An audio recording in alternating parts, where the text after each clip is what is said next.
Hello, ധന്യസ് kitchen ചാനലിലേക്ക് എല്ലാ കൂട്ടുകാർക്കും സ്വാഗതം. വളരെ എളുപ്പത്തിൽ നമ്മളിന്ന് ആവിയിൽ പുഴുങ്ങിയെടുത്ത് ഒരു വൈകുന്നേര ചായക്കടി ഉണ്ടാക്കുകയാണ് കേട്ടോ.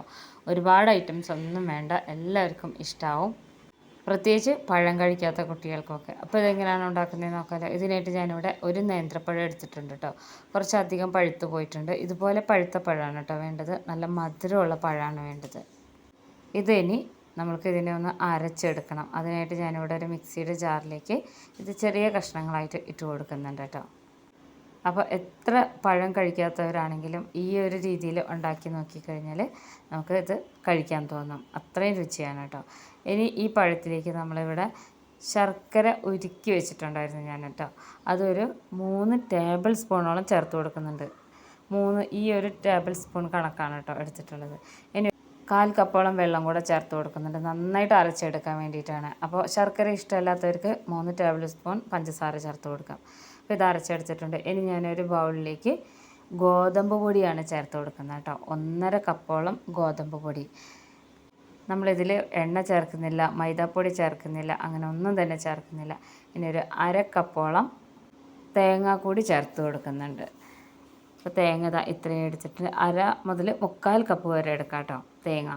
ഇനി ഇതിലേക്ക് ചുക്ക് പൊടിയാണ് ചേർത്ത് കൊടുക്കുന്നത്. ചുക്ക് മഞ്ഞളും കൂടെയിട്ട് പൊടിച്ചതാണ്. 1/4 സ്പൂണോളം ജീരകം, ചെറിയ ജീരകം, ക്യൂമിൻ സീഡും കൂടെ ചേർത്ത് കൊടുത്ത് ഒരു നുള്ള് ഉപ്പും കൂടെ ചേർത്ത് കൊടുക്കാം.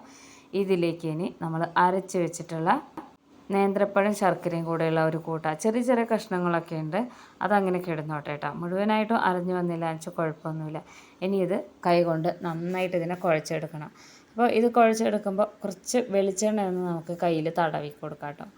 എന്നിട്ട് നന്നായിട്ട് ഒന്ന് കുഴച്ചെടുക്കണം. ഒത്തിരി ഇങ്ങനെ സ്മൂത്തായിട്ടൊന്നും വരുമൊന്നും വേണ്ട കേട്ടോ. ഇതൊന്നിങ്ങനെ യോജിപ്പിച്ച് കിട്ടിയാൽ മാത്രം മതി. അപ്പോൾ ഞാനിത് ഈസി ആയിട്ട് ഉണ്ടാക്കിയെടുക്കുന്നതാണ് കേട്ടോ ഈ ഒരു രീതിയിൽ. അപ്പോൾ ഞാനിവിടെ കുഴച്ചെടുത്തിട്ടുണ്ട്. ഞാൻ കയ്യിൽ എണ്ണ തടവിയിട്ടുണ്ടായിരുന്നു കേട്ടോ. ഇനി ഇതിനെ കുറേശ്ശെയായിട്ട് എടുക്കണം. അപ്പോൾ ഇത് നമുക്ക് കാണുമ്പോൾ തന്നെ അറിയാം, ഒരുപാടൊന്നും കുഴച്ചിട്ടില്ല. ഇതിലെ ഇൻഗ്രീഡിയൻസ് ഒക്കെ ഒന്ന് മിക്സായി വന്നാൽ മാത്രം മതി.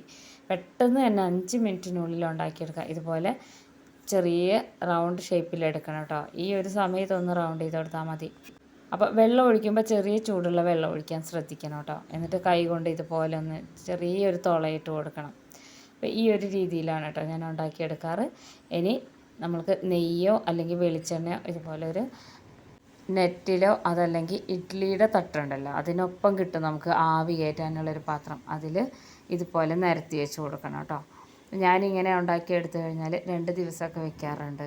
അപ്പോൾ ചൂടുവെള്ളം എടുക്കാൻ പ്രത്യേകം ശ്രദ്ധിക്കണം. ഞാൻ മറന്നു പോയതാണ് പറയാൻ കേട്ടോ. 1/4 കപ്പോളം ചെറിയ ചൂടുള്ള വെള്ളമാണ് ഒഴിച്ചു കൊടുക്കുന്നത്, ഇല്ലെങ്കിൽ ഭയങ്കര ഹാർഡായി പോകും നമ്മുടെ ഗോതമ്പ് മാവ്. അപ്പോൾ ഇത് മുഴുവനായിട്ട് ഞാൻ ഈ ഒരു ഷേപ്പിൽ എടുത്തിട്ടുണ്ട്. ഇത് കാണുമ്പോഴെന്നെ അറിയാം അധികമൊന്നും ഞാൻ കുഴച്ചെടുത്തിട്ടൊന്നുമില്ല. നമ്മൾ ഈ ഒരു ഇൻഗ്രീഡിയൻസ് ഒക്കെ ഒന്ന് മിക്സ് ചെയ്തെടുത്തെന്ന് മാത്രമേ ഉള്ളൂ. ഇതിങ്ങനെ കാണാനൊരു ഭംഗിയാണ് കേട്ടോ. ഇനി ഇതിനെ നമുക്ക്, ഞാനിവിടെ വെള്ളം വെച്ചിട്ടുണ്ട്. വെള്ളം നമ്മൾ വെച്ചേക്കുന്നത് ഒന്ന് നല്ലോണം തിളച്ച് വരാൻ വേണ്ടി. അപ്പോൾ ഇഡ്ഡലി ചെമ്പിൽ വെക്കുന്നതാണ് കുറച്ചുകൂടി നല്ലത് കേട്ടോ. ഞാനിപ്പോൾ ഇവിടെ ഈ ഒരു നെറ്റ് വെക്കാൻ പാകത്തിനാണ് ഈ ഒരു പാത്രം വെച്ചിട്ടുള്ളത്. ചൂടായി വരുന്നതേ ഉള്ളൂ. ഞാൻ അതിൻ്റെ മുന്നേ തന്നെ ഇത് വെച്ച് കൊടുത്തിട്ടുണ്ട്. അടച്ച് വയ്ക്കാം. ഇത് ഏതാണ്ട് ഒരു 10 മിനിറ്റിനുള്ളിൽ മീഡിയം ഫ്ലെയിമിലിട്ട് വേവിക്കേണ്ടി വരും കേട്ടോ. ഉള്ളിലൊക്കെ നല്ലോണം വെന്ത് കിട്ടാൻ വേണ്ടിയിട്ടാണ്. അപ്പോൾ ഞാനിവിടെ ഏതാണ്ട് ഒരു 10 മിനിറ്റൊക്കെ ആയി കാണും. മീഡിയം ഫ്ലെയിമിലിട്ട് കൊടുത്ത് ആയി വന്നിട്ടുണ്ട് കേട്ടോ. നമ്മൾ ആ പഴമൊക്കെ വേറെ തന്നെ ചെറിയ കഷ്ണങ്ങളായി കിടക്കുന്നത് അറിയുന്നുണ്ട് കേട്ടോ. അപ്പോൾ ഈ ഒരു രീതിയിലാണ് ഉണ്ടാക്കിയെടുക്കുന്നത്. പെട്ടെന്ന് തന്നെ ഉണ്ടാക്കിയെടുക്കാവുന്നതേ ഉള്ളൂ. ഇതിന് പകരം ഗോതമ്പ് പൊടിക്ക് പകരം നമുക്കിത് അരിപ്പൊടി വെച്ചും ചെയ്തെടുക്കാം കേട്ടോ. ഇനി ഇതിനെ ഈ ഒരു സ്റ്റൗവിൽ നിന്ന് മാറ്റാം. നമുക്ക് സ്റ്റൗ ഓഫ് ചെയ്യാം.